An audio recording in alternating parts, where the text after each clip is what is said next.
This is a brief examination of the star card in the Thoth Tarot. Depending on my audience's response, I may continue producing such content, discussing one card at a time. One of the first cards I saw from the Thoth Tarot, the star profoundly impacted my mind and decision to buy the deck, and apparently that is why I'm reviewing it first. According to the Book of Thoth, understanding the star requires understanding the first chapter of the Book of the Law, called the Manifestation of Nuit. This is basically Nuit explaining her nature and dynamic with her partner Hadit, who speaks in the second chapter. Crowley and modern scholars explain that the following lines of the Book of the Law convey the whole essence of the card. Quote, I give unimaginable joys on earth, certainty not fate, while in life upon death peace, unutterable rest, ecstasy, nor do I demand aught in sacrifice. Unquote. Tzaddi. In decks like the Standard Arthur Waite and the Golden Dawn, the star attributes to Tzaddi, which, according to the Book of Thoth's theory of tarot, is in fact wrong, and Crowley attributes Tzaddi to the Emperor. The 28th path. Meaning 90, Tzaddi is the 28th path joining Netzach and Yesod. It is called natural intelligence, representing the imagination's proper uses, such as the raw forces of Netzach.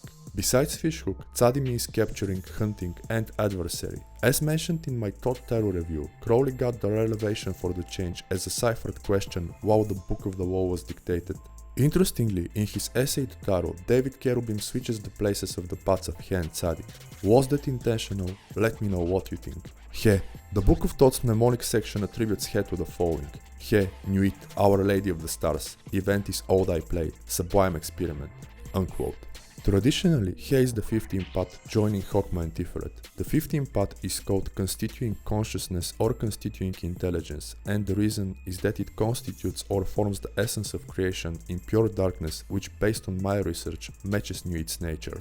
Heh is 5, but it is spelled Heh or double Heh, which enumerates 10. Some meanings of Heh include to breathe, to exist, to become, and to desire. And now, let us consider this passage from the Manifestation of Nuit. Quote, At all my meetings with you shall the priestess say, and her eyes shall burn with desire as she stands bare and rejoicing in my secret temple. To me, calling forth the flame of the hearts of all her love chant. Unquote. In my humble opinion, the meanings of Heh resonate better with Nuit being the infiniteness of potentialities and the airy sign of Aquarius. Plus, in astrology, Heh actually means an identification of a star. The Openings of Heh. According to one Mayuduket, Heh's small and large openings suggest all things female, receptive or negatively charged. This also expresses Nuit better, considering she is the ultimate feminine, the womb and the darkness, containing all possibilities. Those familiar with Don Webb's Uncle Setnak's Essential Guide to the Left-Hand Path would likely agree she is also the future from which everything comes into being, or more likely, that which is before the future. Let me know what you think of that. Window. Heh is also a transparent window and even a night through which we observe the world. According to some sources, that window's primary purpose is to transmit light, enabling us to become aware of the star within and the light around us. Such illumination might manifest in different forms, including daily inspiration and ideas. The Tetragrammaton, YHVH. Appearing in it twice, Heh makes one half of the Tetragrammaton. The first or primal Heh is the Great Mother and the Circle of Nuit. The second or final Heh is the Fertile Daughter, and according to page 13 of 777, the Tetragrammaton YHVH is referred to the Sephiroth. Thus, the uppermost point of the letter Yod I is said to refer to Keter, the letter I itself to Chokmah, the father of the microprosopus, the letter H or the supernal Heh to Binah, the supernal mother, the letter V to the next 6 Sephiroth, which are the 6 members of the microprosopus, and 6 is the numerical value of V, the Hebrew letter Vav. Lastly, the letter H, the inferior Heh to Malkut, the 10 Sephirah, the bride of the microprosopus. Unquote. Lady of Space. The star card depicts the Lady of Space, the star goddess Nuit holding 2 cups. Golden and silver, the cups allude to her breasts, giving the milk of the stars. Cups. Besides the celestial globe, the golden cup pours over the goddess herself, symbolizing the eternal renewal process. The silver cup pours the blood of the Grail, or as Crowley says, or rather the nectar, which is the mother of that blood.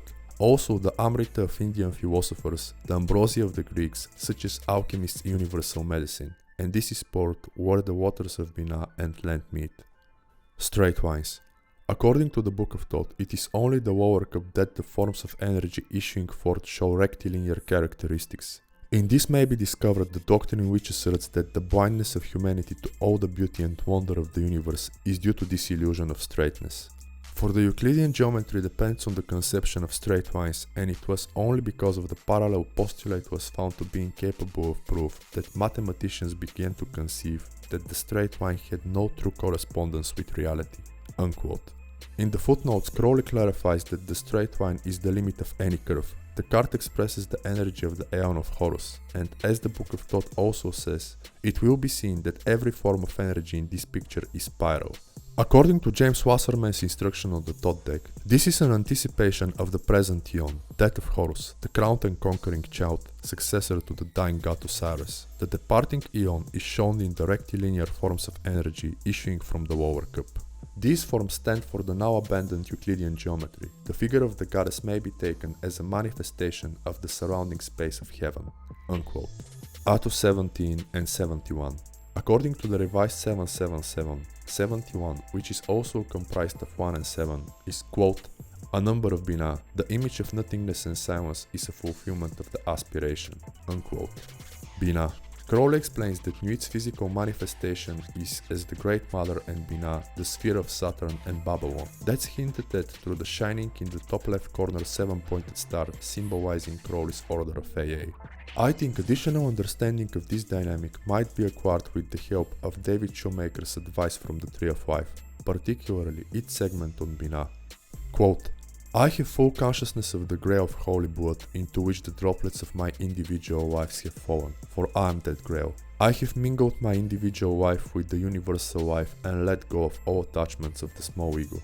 I tend to guard my lower self with love and care. I receive the word and give it birth, yet I am beyond the grail." Unquote. 7-pointed stars. Crowley explains that the whole nature of the card is love, which is expressed through the 7-pointed star of Venus. Yet, the 7-pointed stars are actually 3, and the reason scholars explain is to emphasize that Nuit and Babylon are different aspects of the same goddess.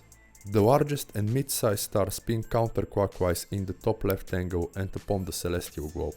The first is like a 7-pointed stellar windmill, and by meditating on the card, one may feel that the top left star emanates the whole picture.